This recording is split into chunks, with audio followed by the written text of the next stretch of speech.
A dying soldier is injected with a black serum. Suddenly, his body transforms strangely. Not only did his wounds heal, but he also became bulletproof. At first glance, he appears to be a bloodthirsty war machine that is utterly brutal. Welcome to the new science fiction thriller series, The Guard, which takes place in the year 2025. Under the German attack, the French retreated, and the war destroyed forests and villages. On the smoke-filled and chaotic battlefield, Fyro awoke from his coma. The enemies were clearing the area, with gunshots resounding. Fyro did not dare to move, but a German soldier woke up. Fyro eliminated him swiftly. But the commotion quickly attracted the enemy's attention. Fyro sprints through a hail of bullets back towards his base.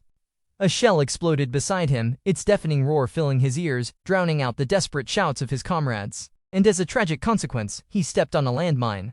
Fyro woke up again in a rear field hospital, his body completely wrapped in gauze. A letter arrived from his wife, saying she wanted to visit, but Fyro firmly refused, unwilling to let her see him in his condition. The doctor placed a photo of his wife and their newborn child, then left. Overcome by weakness, Fyro stumbled and fell to the floor. That night, military personnel arrived at the hospital with blatant authorization to remove some of the wounded. Fyro saw a woman approach a patient. After injecting him with a substance, he began to shake violently, then stopped moving. The woman then moved toward Fyro. "I'm here to test. Don't be afraid." She injected him with the same serum. Fyro's breathing quickened, and his vision went black. After confirming he wasn't dead, she signaled her companion to carry him out of the hospital. After a night of travel, Fyro was taken to a secret laboratory in Paris, where the chief researcher met him personally. He said Fyro was the most promising of the test subjects. His mind remained clear after the serum injection. Fyro didn't care. He just wanted to know their plan. The woman with the glasses who brought him in is the chief researcher's daughter. She reassured him not to worry, as they would help him make a full recovery. Fyro accepted the situation, but stayed alert, especially at night. Horrifying screams echoed through the hallway. He struggled to his feet to assess the situation in the corridor, which soldiers were vigilantly watching. They quickly noticed his absence, so he hid in the nearest room, but saw a man with a bleeding face. Fyro felt hopeless, his legs trembling. Was this his ultimate fate? The irony was that while battles on the borders were steadily receding, Paris was bustling with dancing and singing at a luxurious celebration. A bearded man, greeted by all, entered a private room and removed his disguise. It was revealed he was a spy master, assigned by an unknown individual to obtain the laboratory defense blueprints within 24 hours. He seemed concerned, as the lab's defenses were more robust than he had imagined. It appeared that exceptional measures would be required. In the ballroom, a glamorous woman was showing off her superhuman abilities to everyone, controlling others from a distance. Even with an empty gun, the woman demonstrated immense power.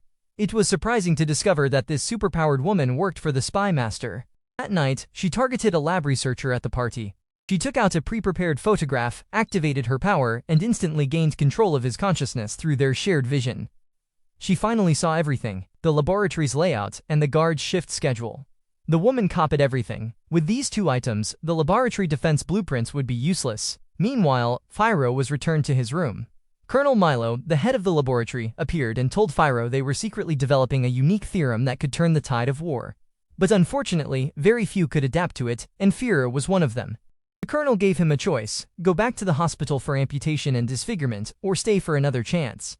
If Fyro could endure subsequent injections, his wounds would mend, and he would achieve superhuman strength, allowing him to join the Guard, an elite unit of superhumans who attained this esteemed privilege through the experimental process.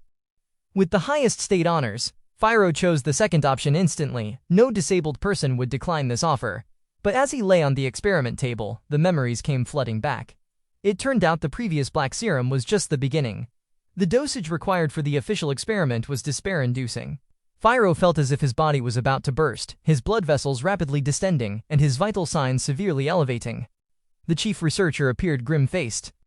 Realizing the experiment had failed, he slowly reached for his gun to end Fyro's suffering. But Fyro screamed and his heart stopped. Silence filled the room. Then, gunshots were heard from outside. It was the German soldiers, who knew the details of the defenses.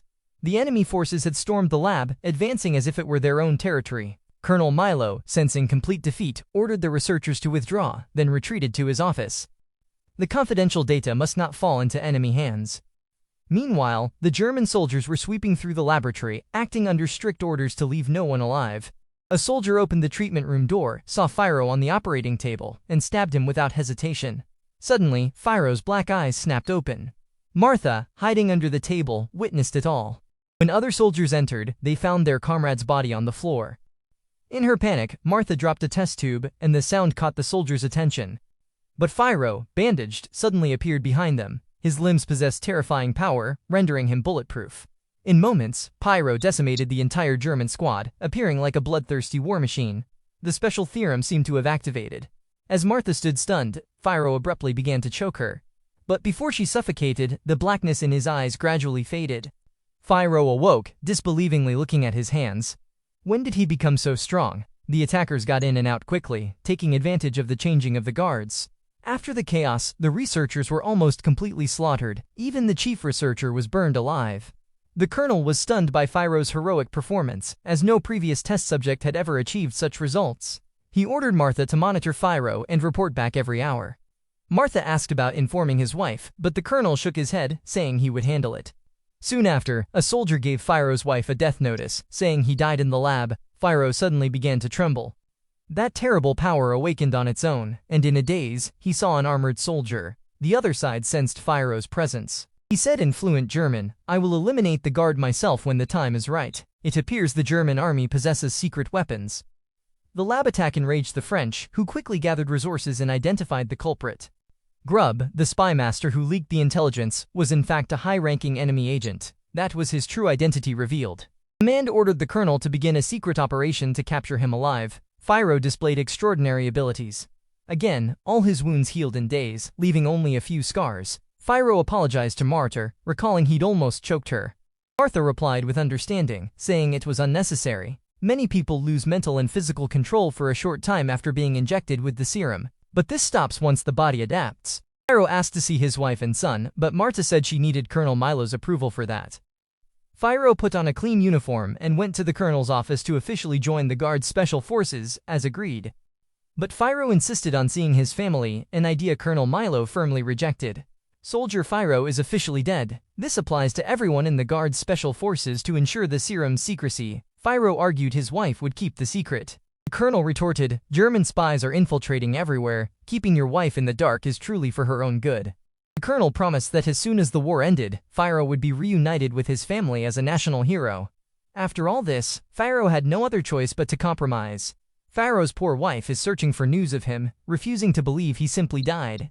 Even if she has to go to the front as a war correspondent, she wants to see his body. Meanwhile, back in the lab, Martha was still delving into Fyro's blood samples. She discovered that his cells were merging with the serum. As she delved deeper, Martha was shocked by Fyro's cells mutating after merging with the blood. Fyro had been deployed to the Forward God camp, where France's elite special forces unit, the God, was stationed.